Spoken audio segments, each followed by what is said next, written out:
agad nang tumulong itong si Harry sa pagkuha ng access doon ng CCTV footage sa parking ng hotel. At dahil dito ay wala nang takas itong si Zoe. Mabibisto nila na kasama nga nila itong si Lolo Pepe dahil hindi naman nakuhan at hindi naman nakasarado ang CCTV footage doon sa parking area. At kaya naman dito na nga tatawag itong si Annalyn kay Giselle. Agad naman niyang tinatanong dito kung hindi ba daw tumawag sa kanila itong si Lolo Pepe. Kaya naman, napapaiyak na lamang itong si Giselle at si RJ nang malaman na nawawala nga itong si Lolo Pepe.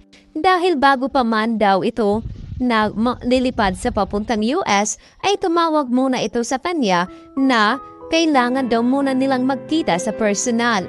Kaya naman sinabi dito ni Lolo Pepe na pupuntahan siya doon sa Eastridge. Ngunit bigla namang nag-text itong si Lolo Pepe kay Annalyn at pinapunta siya doon sa hotel kung saan nakatira doon si Moira. Kaya naman nung pumunta doon si Annalyn ay naghintay sila ng matagal hanggang sa nakita nga nila ni Regan itong si Moira na hindi naman mapakali. Dahil nag-request pala ito ng isang wheelchair upang isakay doon itong si Lolo Pepe. Kaya napaisip itong si Annalyn na baka kasama nga nila itong si Lolo Pepe at hindi lang sinabi ni Moira kay Annalyn dahil magkagalit nga silang dalawa. Kaya naman kinukutuban itong si Annalyn at agad nilang sinundan itong si Moira doon sa kwarto nito.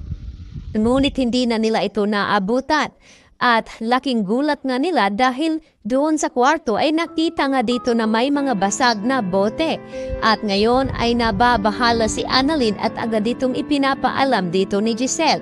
Agad naman tinawagan ni Annalyn itong si Harry upang magpatulong sila sa pag-access ng CCTV footage.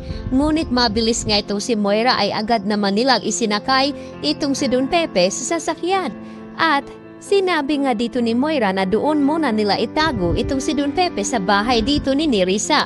Habang wala pa nga itong malay, hindi daw pwede na magkita itong si Don Pepe at si RJ dahil baka matuklasan na nila ang totoo na pagkatao dito ni Zoe. Nagpapanggap lamang itong si Zoe na kunwari ay hindi niya alam. Ngunit matagal na niya alam na hindi siya anak dito ni RJ. Pinapaniwala dito ni Zoe itong si Lolo Pepe. Nagulat naman itong si Zoe kung bakit ginawa daw ito ni Moira. Samantala, hindi na nga maiwasan ang pag-aalala dito ni Annalyn. At doon naman sa A-stage ay agad naman sinabi ni Dr. Enriquez na magpapadinner nga daw itong si Doc Carlos sa bahay nila. May mga doctors nga daw at mga kaibigan ni Carlos ang pupunta doon. Agad naman sinabi dito ni Lynette bakit hindi daw siya nito in-inform at siya pa ang palulutuin ng mga pagkain. Marami naman daw kasing inaasikaso itong si Lynette at busy naman siya sa trabaho. Ngunit hindi niya mahindian itong si Carlos dahil ayaw naman daw nitong mapahiya sa kanya mga kaibigan. Kaya naman nag-request itong si Lynette na pwedeng imbitahin daw niya itong si Annalyn. Sinubukan niya itong tawagan ngunit humindi naman itong si Annalyn dahil magkikita pa daw sila ng kanyang Lolo Pepe. Ngunit sa pagkakataog ito ay hindi nga sumipot itong si Don Pepe dahil nawawala nga ito. Agad naman maisipan dito ni Annalyn na tawagan ang kanyang ina na nawawala nga itong si Don Pepe kaya kailangan nila itong hanapin. Mapurnada nga ba ang dinner na sinasabi dito ni Carlos na ngayon ay mas uunahin dito ni Lynette ang kanyang anak.